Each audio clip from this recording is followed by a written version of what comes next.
Hello, welcome back. We have 4 characters in chapter 11, so let's do 2 for me, which will be Solux and Oh, Solux and Davebot, okay? Which means you're doing Calliope slash Calliope slash narrator and Aradia. cool, nice. I didn't know Solix is in this. That's cool. Heads up, I don't know anything that's gonna happen, so this will be a fun, pleasant surprise. Nice. All right, you ready? Yep. Are you ready, kids? So, narrator. Chapter 11: History's most notorious haters. Night. Keep it real. And that's reason 419 why, despite my man's many accomplishments, I will never acknowledge Big Skateboarding's contrived message that Tony Hawk is a quintessential skater of our generation. Not in these trying times. Beep boop. I have told you several times that I was a robot before, and I know for a fact you don't have to say beep boop. That sounds fake, does not compute. David. Mom. The knight and the maid stare at each other briefly, having exchanged enough meaningful glances over their time together to know when to drop it. I think we have exchanged enough meaningful glances over our time together to know when to drop this. What I enjoy about our conversations is that you just say things like that. Oh, is that what you enjoy? Well, we are both an infinite number of years old, living countless lifetimes at once, but that's no reason to waste any of our... She knows how this will play out, having undoubtedly tried this joke on her friend in some timeline or another. Their rapport reflects a unique combination of their matching aspects but greatly differing classes.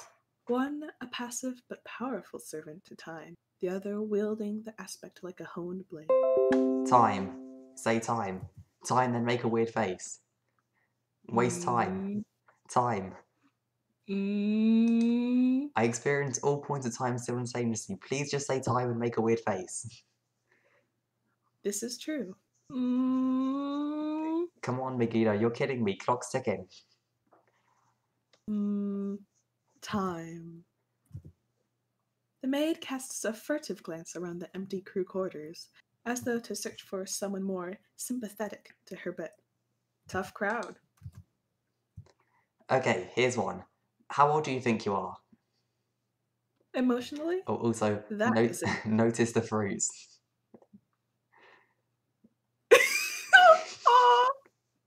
Oh, not the Fruity Rumpus asshole fruits. Yes. Anyway, as you were. Emotionally, that is a pretty heavy topic. You know damn well that's not what I meant. You know, I've been through a lot, Dave. Okay. It's just so kind of someone Okay, I get it. to finally ask how I feel. I am beside myself with emotions. I want to open up. Jesus Christ. Shall I open up about my past traumas to you? Would you enjoy that? To think even a frog like me can work through their pain with a dear friend? You have truly blessed me on this day, Dave Strider. I know you want to frog anymore, which is fucking tragic. Can you imagine the absolute insane tomfoolery we could get into? Just getting into some real frog-based scenarios. Time's fun when you're having flies. Yes, that is how the saying goes. Point. I'm glad he finally said something. Was thinking that apology might never come. Perhaps giving me a complex how before now he never apologised to me that you want to frog anymore. But apology accepted, got the rivets on knock. Chronology respected, got the tick, got the talk. The clock's cuckoo, I'm Quaker past the sauce no mystery. Serial seance of time, psionic robots calibrate history. Hoes mad, hoes sad. Hoes a concept, not a fact. Lacking tact, I stay sacked, will I breach contracts? Sacred vows, disavowed, got divorce fever, I leave her. Don't look back, don't perceive her. Do you want to talk about it? About what? Would you say you are hung up on leaving your wife and friends behind? Are you? Am I hung up about leaving your wife and friends behind? I do not think that I am, no. Aren't you even a little guilty about ditching your boyfriend? What? Oh, fuck. Months in the past, but not many. Gaze.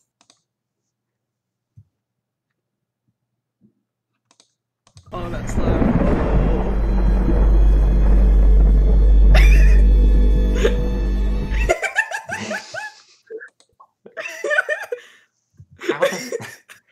How the fuck am I gonna get down from here?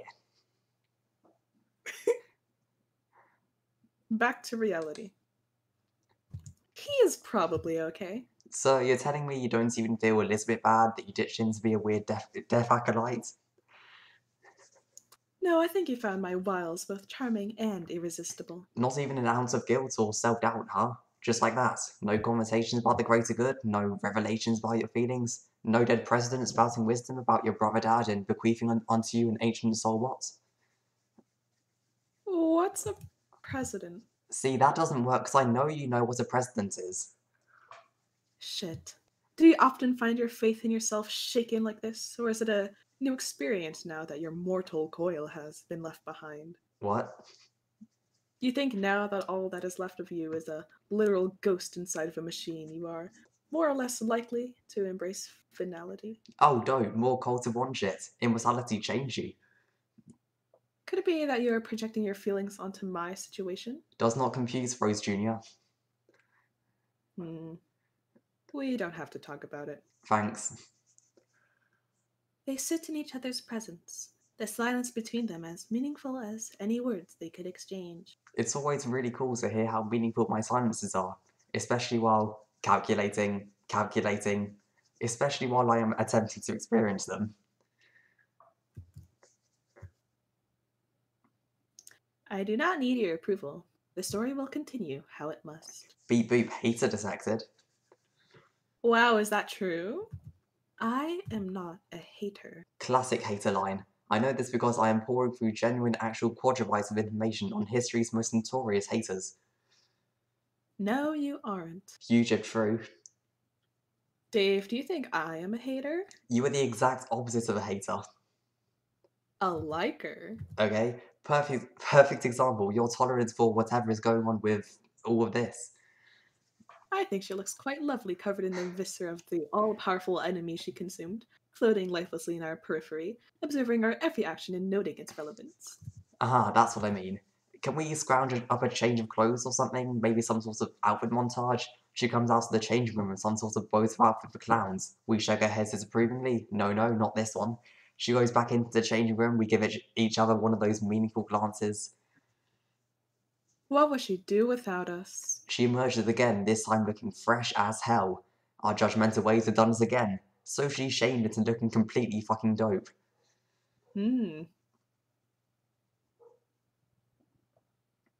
Even though I understand that it must happen, I am growing frustrated with the direction of this conversation. Do you want to talk about something else, Stinky? What would you suggest? The knight takes pause, carefully considering the options. They have a long journey ahead together, and establishing an antagonistic relationship would prove... Okay, hear me out. Kanaya, like, wearing huge jorts. Weeks in the future, relative to the original point of interest. Moments like these are not rare and serve a valuable function to the story. By the way, They are able to show the mug, best narrator.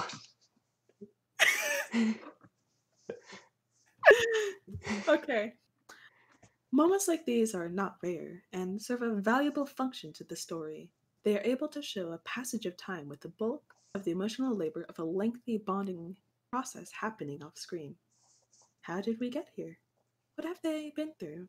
These questions are often better left open to individual interpretation and can give the one interpreting a sense of ownership of the story. As a point of curiosity. Oh shit! The dead cherub possessing the body of an equally deceased goddess of space pauses at the interruption. Were she to voice her opinion, it would be that, actually, it is not unusual for those whose primary concern is the grander scheme to have a passing curiosity about the insignificant. So when one really thinks about it, any annoyance with the attendant's small-mindedness is both understandable and warranted. As a point of order, you never answered Dave's question. Which one? He is very chatty. You experience time in a way that is woefully unfamiliar to me, and it has piqued my curiosity enough to learn more. She's asking how old you are. In this form, our bodies stop aging once we reach maturity, I think. The god tier keeps our physical form locked in a state of undying. Even in death, the bodies do not decay, only lay dormant. No, that's boring. Like, how long have you been alive? Yes, that one. The night, though at times purposefully obtuse, is sharp and observant.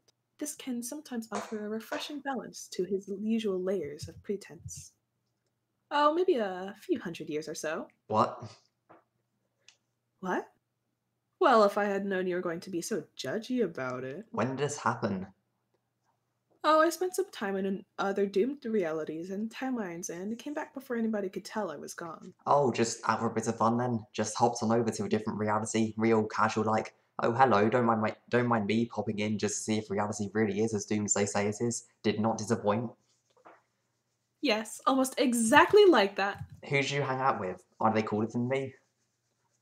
It is complicated to explain. Oh, okay, never mind then. All clear. A whole alternate universe right with the coolest motherfuckers imaginable. You were there too. I threw your air conditioner into the sun. Wow, that's fucked up. That's not where that goes at all. These events are not canonical. Rude. I think what the ghost possessing the corpse of my ex is trying to say, and correct me if I'm fucking wrong, which for the record I'm not, is that the trope of being hundreds of years old but looking young forever patently sucks ass. A plot device an asshole would write.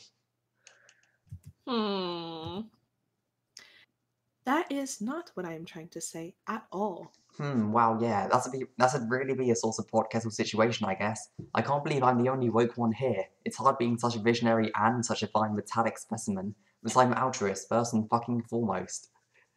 So selfless.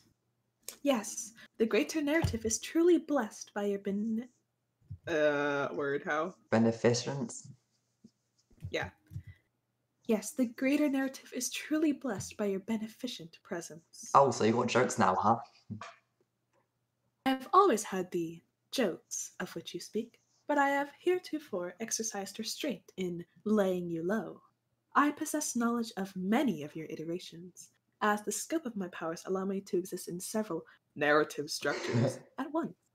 But can't you see why kids love the sweet cinnamon taste of Cinnamon Toast Crunch? I do not know or care what that means. Neither do I. Its cultural significance to you as an Earthling is wasted on the two of us entirely, as we have not conflated the misguided notion of clinging to nostalgic serial advertisement trivia with socially relevant conversation. One could say that your reference is lost to time. Facepalm.